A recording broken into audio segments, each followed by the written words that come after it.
Hi everyone, I'm Christine Josty of Mail Something Pretty, and I have this fun card technique to show you. You can see they're beautiful, and they may look complicated, but they're not. So I'm going to show you some tips on making this really easy, even though it looks complex. So this is kind of what's calling like a mock shutter card or a faux shutter card, and I actually made a card with different papers on a Facebook Live a couple weeks ago. I will add the link of that in the description of this video in case you want to watch that, because I go through different variations and different tips, but I'm going to show you exactly what I did here. So what you need is just a regular card base. I have two white pieces. One is for the inside of the card because it's dark paper, but I have this exact same size, which is, I believe, 3 3/4 by 5, and we're going to glue these pieces onto a white, so you don't even see it on the front, but you do need two pieces. And then you pick your patterns. So these are the patterns all from the Countryside Inn paper, and you can use this two sides, and I'll just show you where it is because it's beautiful. So it's actually in two places in the catalog. It's right here in the back, right where they always have all the papers. So the Countryside Inn 12 by 12 paper. They also have it as a suite here, and you can just, it's just beautiful, and you can see it pairs so nicely with almost all the blues. So I think you'll like it. But I just wanted you to know what I used, and I ended up cutting each of these 2 1/4 by 4. And as I go along, I'll show you why I did that. And I think you're going to have some paper waste, but I think you'll have less paper waste by cutting these rectangles. And the other critical part of this card is you need a square of whatever color you want to use, but that is also 2 1/4 by 2 1/4. I happen to emboss it with a Fern embossing folder, but you can certainly leave it plain. And actually I have one here. I had made this card, and this square is actually a different color than the base, and it's plain. I didn't emboss it, but I put kind of busy stuff on top of it, so it's kind of fun. There's lots of ways to do this. So let's get started. First, this silicone mat is sticky side, so I'm going to turn it over. It's pretty important, or pretty helpful, I should say. If you use something else, that's fine, but you'll see it may get a little sticky as we go. All right, so what I'm going to do is take my square, and I'm going to, as best as I can, eyeball it into the middle, and I'm just going to glue it down just like that. I also think the multi-purpose liquid glue makes this project much easier than if you were to use like a tape runner or something. And you'll see why in a second. Not as much for this piece, but going forward. All right, so I eyeballed it as best I could, and that's in the center. So what I'm going to do, actually, I'm going to tilt this whole thing, and it doesn't matter where you start. I just always happen to start there. And I have 4 1/4-inch strips of paper. Again, you can make these, and on the live I used all different colors. I don't have those. I think I mailed them away. For this particular card, I did the strips right here, the same as the base, but I liked that because it's the same thickness as the base. I did that on purpose so that it just kind of, it's like a quilt, right? It's all the edging, it's all the same. But you can do whatever. I did one card that was different, one of each different color. You can do whatever. And I made mine, I think they're 4 1/4, because I just took a piece of paper, cut it in half on the 4 1/4, and then just cut 1/4-inch strips. Okay, so what I'm going to do is take my glue, and I'm going to glue just on the edge, but I'm going to go all the way off. So I'm going to follow the line all the way off the paper, and then I'm going to take that strip and put it right on top, and then I'm going to rotate. So here you have a choice. You can either, oops, I didn't really want to get glue on it. You can either put that piece on top so you see like there's a little seam, or you can abut. Doesn't matter. yeah, I don't even know if you're going to be able to see this. This card, they go on top. You can kind of see the edges are on top versus these ones abut. So it doesn't matter, but do it consistently. So I'm just going to abut this one. So I'm going to start my glue and do the same thing and just go in a straight line all the way across and then put that down. Trying to keep this in alignment with the line because that will make the now be of like these 90-degree angles.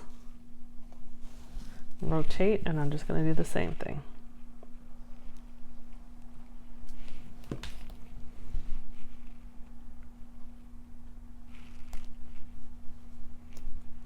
And one last time. So this one, I have two, so I am going to go across on this. So there will be one edge that's not quite a butt, but that's all right.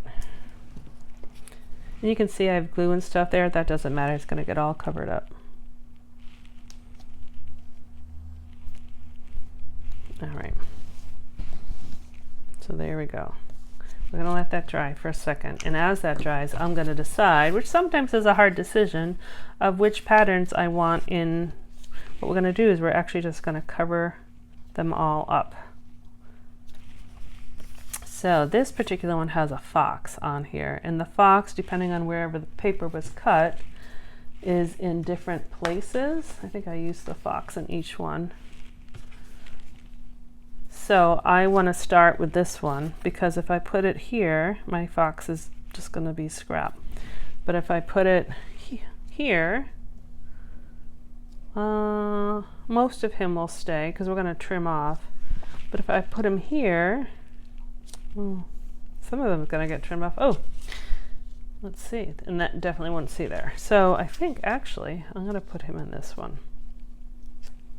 So I'm not gluing yet because I want to decide which patterns I want. And this is like the hard part.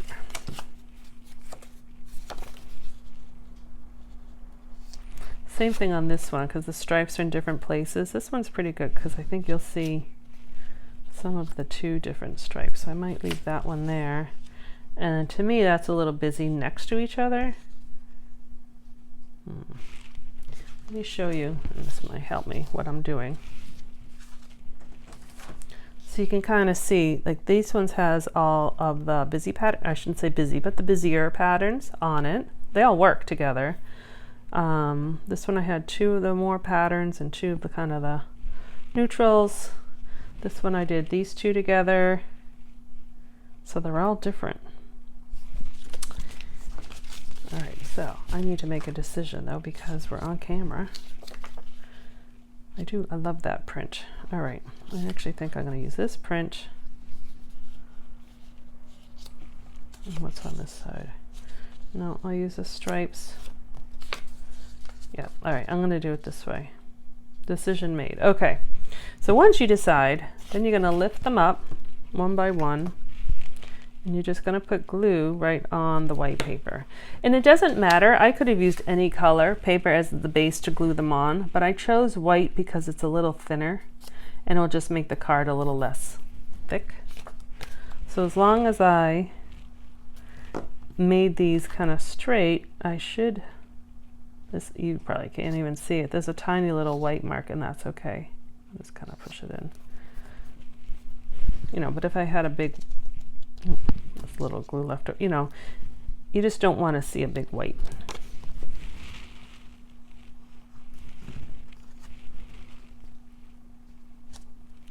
So the person I copied the style of this card from, he used 6x6 pieces of paper in each of the squares. And then when he cut, which I'm going to show you in a second, he first trimmed it down small and then the paper cutter, and I just thought that was a lot of paper waste, and I don't want to waste my paper. So that's why I decided the 2 1/4 here and the 4 1/4. It seems to work. So when I flip it over, you can kind of see there. So all of that is waste. You can still, that's a pretty good size piece that maybe you could use for another card or something else, but I think it's less waste than what it could have been. So you have a choice. Again, you could either take scissors and cut along here, or what I'm going to do is you can take your paper trimmer and cut, and you get a straighter line. So obviously I can't, you know, it's hard to put up there against the alignment where we usually do. So for this first cut, I'm going to eyeball the edge of this white paper with the tracking of my cutter. And then I'm just going to cut. So I've done a few of these, so that was pretty good. There's a little, can't even see, there's a tiny little fraction. I'm not even gonna worry about that, that's fine. So now what I can do, now I have a straight edge, I can align it, and so I can still kind of align that edge with a track and cut. Ooh, my shirt got cut in there. And I'll rotate and do the same thing on all four sides. I just know that my paper trimmer can do a better job than my scissors. If it was small, like if it was just cutting these little things off, that would be fine, but doesn't it look just so nice after it's, I have to go this way because of the fox, when it's all cut. All right, so now it's just the easy part. We're just gonna put it on the card base. This is Night of Navy. Oh, that part didn't get glued down, so I am going to add just a tiny bit of glue. So I'm going to, I always do it like a rectangle. Sometimes I do a little in the middle, sometimes I don't. This is going to go right on. And again, how I did that measurement of the white of the 5 by 3 3/4, that gives you a nice 1/4 inch border around the whole card, which matches the 1/4 inch strips. And I'll just put the white on the inside. I'll figure out what I want to stamp in there later. That way, at least it has something on the inside when I go to use it. And I think it's pretty just like that. But if you wanted to add a little greeting, which I did, I just did, used the Pansy Patch words. I like the script. I like the size. So for this card I used, some of them were thank you, some of them were birthday, which I'll show you again at the end. This one I'll just do birthday because I have it out. And I use Misty Moonlight. There's so many different blues in here. You could use any blue to match. Happy birthday. And then I use the, I think it's called the double oval punch. And there's two. You have the smaller and then the bigger one is scalloped. So for the greeting, I put it in the small one.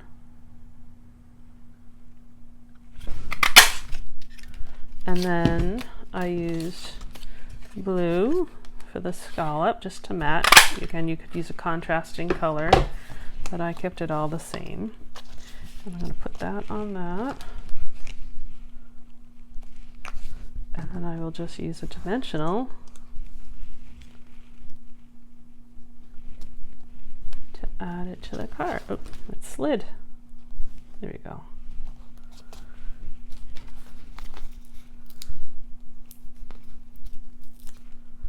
Oops. Do it this way. One of them, the top came off, so I'm going to put that one back.